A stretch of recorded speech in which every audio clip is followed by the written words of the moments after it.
utamanya tim Honda Repsol. Pagi ini motor Marc Marquez sedang diperbaiki untuk balapan di MotoGP seri selanjutnya. Ya, inilah dia montir kepala dari teknisi motor Marc Marquez. Jepang. Dengan Bapak siapa, Pak? Bapak Repsol. Oh, Bapak Repsol ya.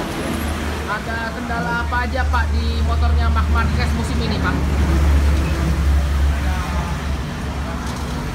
Baik-baik aja ya, Pak ya. Oke lah. Kita lihat motor Marc Marquez kita kelilingi.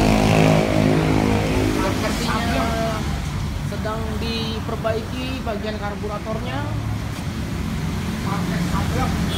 untuk balapan selanjutnya. Ada pesan-pesan terakhir, Pak? Ada.